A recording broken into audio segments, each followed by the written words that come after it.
नमस्कार। अजय संवाद मीडिया में आपका स्वागत है। हम लोगों की आवाज रमेश पटेल। तख्ता पलट का दबाव भारतीय प्रधानमंत्री पर भी।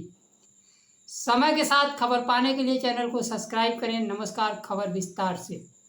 नेपाल में सोशल मीडिया की वजह से युवाओं और छात्रों में गहरी नाराजगी है। नेपाल है राजधानी काठमांडू के सड़कों पर युवाओं का हुजूम नजर आ रहा है। प्रदर्शन के दौरान हालात बेकाबू हो गए। पुलिस प्रदर्शनकारियों को रोकने के लिए पानी की बौछार, आंसू गैस के गोले भी दागे। प्रदर्शनकारी सरकार विरोधी नारे लगाते हुए संसद परिसर में घुस गए। मीटिंग तोड़ दी गई। काठमांडू के कई इलाकों में कर्फ्यू लगा दिया गया। गोली लगने से 21 युवाओं की मौत हो गई। प्रदर्शन का मुख्य कारण सोशल मीडिया पर प्रतिबंध लगाना बताया जा रहा है, लेकिन नेपाल में भ्रष्टाचार, आर्थिक मंदी, बेरोजगारी की आग पहले से सुलग रही थी।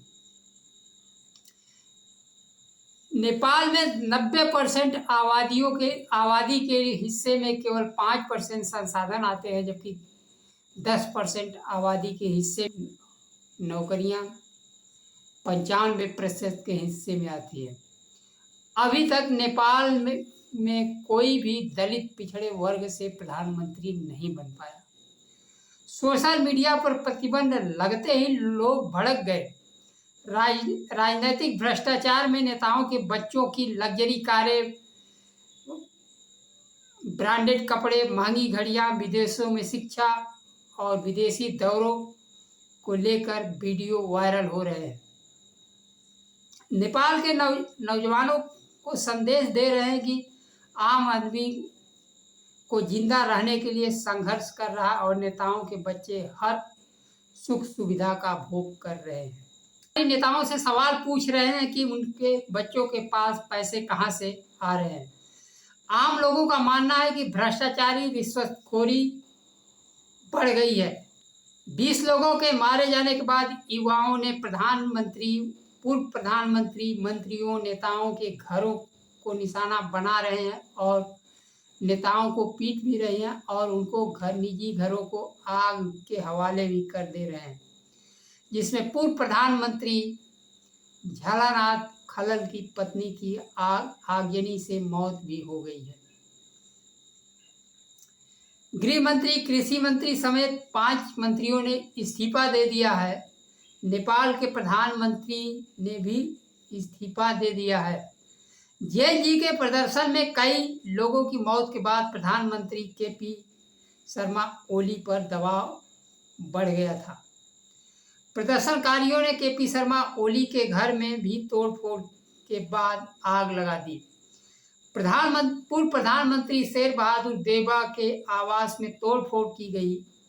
संसद भवन में आग लगा दी गई है और हवाई अड्डा बंद कर दिया गया है। अब नेपाल में बिना चुनाव ही तख्ता पलट हो गया है। भारत के पड़ोसी देशों में तख्ता पलट, पहले श्रीलंका, फिर बांग्लादेश, अब नेपाल में हिंसक प्रदर्शन के बाद प्रधानमंत्री केपी शर्मा ओली की सरकार का इस्तीफा हो चुका है। चाहे श्रीलंका हो, बांग्लादेश हो, नेपाल हो, लोगों में महंगाई, अर्थव्यवस्था, नौकरी, रोजगार तथा नागरिक अधिकारों को लेकर काफ़ी नाराजगी सामने आया। वहीं बांग्लादेश में लोकतंत्र और विपक्ष को योजनाबद्ध तरीके से खत्म किया गया। हमारे देश के पड़ोस में होने वाले विरोध प्रदर्शन तख्ता पलट से देश की विदेश नीति फेल हो गया। घटना होने के बाद भारत सरकार को पता चलता है कि तख्ता पलट हो गया। चाहे बांग्लादेश में तख्ता पलट रहा हो, श्रीलंका में रहा हो, नेपाल में रहा हो, भारत की विदेश नीति अपने पड़ोसियों तथा पूरे विश्व में मुख्य दर्शक बनकर केवल देख रही है और खुफिया तंत्र फेल हो चुका है। पड़ोसी देशों में तख्ता पलट के बाद भारतीय प्रधानमंत्री पर भी दबाव बढ़ गया है। हमारे देश में भी राजनीतिक लूट, भ्रष्टाचार, नौकरी, बेरोजगारी, अग्निवीर, पक्की नौकरी को खत्म कर दिया गया, आरक्षण से लोगों को वंचित कर दिया गया। यूनिवर्सिटी में 90% लोगों के लिए कोई जगह नहीं है, न तो वो शिक्षक के रूप में है, ना कुलपति के रूप में है। वहीं छात्रों को भी बाहर किया जा रहा है। दलित पिछड़ा वर्ग को नौकरी न देना, एनएसएफ करके संस्थानों में भागीदारी नहीं दी जा रही है और इन वंचित वर्गों को नौकरी न मिल सके, इसलिए संस्थानों को ही बेच दिया जा रहा है। हमारे देश में नेताओं और अधिकारियों के बेटों के लिए विदेश में शिक्षा के साथ हर सुख सुविधा भी उपलब्ध है। भ्रष्टाचार का तो सरकारीकरण कर दिया गया है। ईडी सीबीआई केवल विपक्ष के लिए है। वह भी विपक्ष के नेता के हजारों करोड़ के आरोपी जिस दिन भारतीय जनता पार्टी में शामिल हो जाते हैं, वह भी भाजपा के वॉशिंग मशीन में धुल कर शुद्ध हो जाते हैं। देश के प्रधानमंत्री नरेंद्र मोदी ने 70,000 करोड़ का आरोप लगाया था, लेकिन भाजपा के वॉशिंग मशीन में जाते ही वह शुद्ध हो गए। इसका मतलब ये हुआ कि पूरी भारतीय जनता पार्टी ही भ्रष्ट है।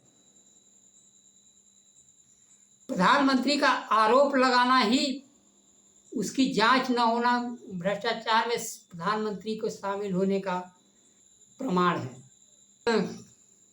देश में चाहे किसान रहो, जिनके की खाद की बोरी से 10 किलो खाद ही चोरी कर ली गई। मजदूरों की वही हाल है, अग्निवीर बनाकर नौकरी छीन ली गई।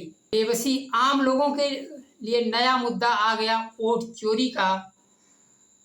अभी तक तो वो अपने वोट से सरकार बना लेते थे, लेकिन अब उनका यह भी अधिकार छीन लिया गया है। देश के प्रधानमंत्री अपने निर्णय से जीएसटी, किसानों के खिलाफ लाए गए 3 काले कानून को पलटा, उसी तरह से अग्निवीर को भी पलटने का दबाव बढ़ गया है। साथ ही देश के जिन संस्थानों को बेचा गया है उसको अधिग्रहण करके दलित पिछड़े वंचित समाज को नौकरी देने का भी दबाव बढ़ गया। इस दबाव में अब तो अमेरिका भी आवाज उठाने लगा है। रूस से सस्ते दर पर तेल लेकर केवल ब्राह्मणों को ही लाभ पहुंचाया गया। देश की आधी संपत्ति 1% लोगों के पास है। देश के लोगों का पहले रोजगार खत्म किया गया, फिर जीएसटी लगाकर उनका खून चूसा गया। अब परीक्षा अगर कोई होती है तो उसको लीक करा दिया जाता है कि नौकरी ना देना पड़े। इसमें कहीं ना कहीं सरकार की भागीदारी है। परीक्षा कैसे लीक हो रही है, छात्रों को 2 तरह से मारा जा रहा है। परीक्षार्थी के घर से 1000 किलोमीटर 500 किलोमीटर दूर रखा जाता है और उसके बाद परीक्षा देकर वह लौट कर आता है तो पता लगता है परीक्षा लीक हो गई। परीक्षार्थी के घर से 100 किलोमीटर के एरिया में परीक्षा केंद्र रखा जाए। सरकार का उद्देश्य है लोगों को परेशान करना और नौकरी नहीं देना, तो यहाँ से वहाँ दौड़ते रहेंगे। किसी परीक्षार्थी को दौड़ाया जा रहा है, वो एक परीक्षक को दौड़ाया जाए, पर्यवेक्षक को दौड़ाया जाए, वह सेंटर पर जाए और काम परीक्षा संपन्न कराए। भारत में लोगों का हक अधिकार कब तक छीना जाता रहेगा। आज के लिए बस इतना ही। नमस्कार, जय संविधान।